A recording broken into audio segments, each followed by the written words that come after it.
যুক্তরাষ্ট্রের প্রতিভাবান মানুষের অভাব, তাই বিদেশি কর্মী নিতে চান ট্রাম্প। সম্প্রতি সম্প্রচার মাধ্যম ফক্স নিউজকে দেয়া সাক্ষাৎকারে একথা জানান মার্কিন প্রেসিডেন্ট ডোনাল্ড ট্রাম্প। তিনি জানান, প্রয়োজনীয় চাকরির শূন্যতা পূরণে পর্যাপ্ত যোগ্য কর্মী নেই যুক্তরাষ্ট্রে, তাই তিনি H-1B ভিসার মাধ্যমে দক্ষ কর্মী নেয়ার পক্ষে।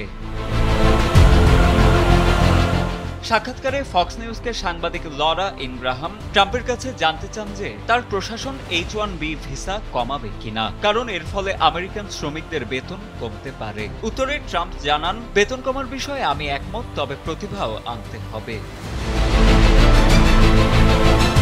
সে সময় ইনগ্রাহাম বলেন, এখানে প্রচুর প্রতিভাবান মানুষ আছে। ঠিক তখনই ট্রাম্প জবাব দেন, না, নেই, কিছু নির্দিষ্ট প্রতিভা নেই, মানুষকে শেখাতে হয়। আপনি কাউকে বেকারত্ব থেকে নিয়ে এসে বলতে পারেন না যে আমি তোমাকে এমন একটি কারখানায় রাখবো যেখানে ক্ষেপণাস্ত্র তৈরি করা হবে।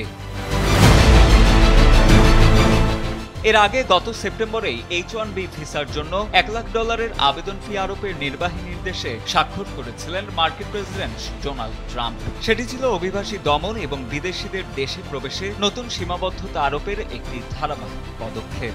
H-1B ভিসা হলো মূলত এমন একটি কাজের ভিসা যা 3 বছর বৈধ থাকে এবং আরও 3 বছর নবায়ন করা যায়। অর্থনীতিবিদরা বলছেন, এই প্রোগ্রামটি মার্কিন কোম্পানিগুলোকে প্রতিযোগিতায় রাখে এবং ব্যবসা বাড়ায়, ফলে দেশে আরও কর্মসংস্থান তৈরি হয়।